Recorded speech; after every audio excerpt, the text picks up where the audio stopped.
Tanzania Gospel Music Award ilianza mapema mwaka uliopita, mwaka 2024 mwezi wa 11, na dirisha likafunguliwa kwa ajili ya watu kupeleka kazi zao kwenye vipengele kadha wa kadha, na kikubwa ni kwamba tuliomba sisi kama TGMA watu wawasilishe kazi zao wao wenyewe kutokana na vipengele ambavyo wanahisi kwamba wanaweza wakatiwa moyo kwavyo, sio wakashindanishwa kama ambavyo wakati mwingine wetu wengine nafikiri. Hii sio mashindano.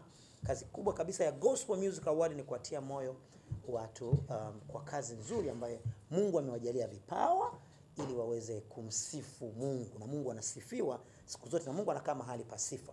Kwa hiyo hii ni dhana nzuri ambayo tukiendelea kuifahamu zaidi, tunatoa tuzo ni kwa ajili ya kuwatia moyo watu wenye vipawa ambavyo Mungu aliwapatia. Kwa maana hiyo tunamsifu Mungu kwa sababu ameumba watu na ametoa hivyo vipawa, ameendelea mbele. Kwa hiyo sasa mambo yameiva baada ya watu kuwa wamewasilisha kazi zao kama ambavyo kwa wameelekezwa, basi mfumo umefanya kazi, na ule mfumo umefanya kazi kwa ajili ya watu waliokuwa wamewasilisha kazi na kura zilizokuwa zimepigwa, na wote ambao walikuwa wanasimamia mfumo wao kuhakikisha kwamba mfumo hauchakachuliwi, vitu vinakaa sawa, wanaitwa Innovex Quality and Assurance, ambaye tunao pia mahali hapa wawasilishi wako kama tuko kuna maswali ya kuuliza. Kikubwa ambacho kimetuleta mahali hapa kizuri cha kuweza kukifahamu ni kwamba katika wale wote waliowasilisha kazi zao kwenye mfumo, kutokana na vipengele walivyokuwa wanavitaka, tuna vipengele karibu 18.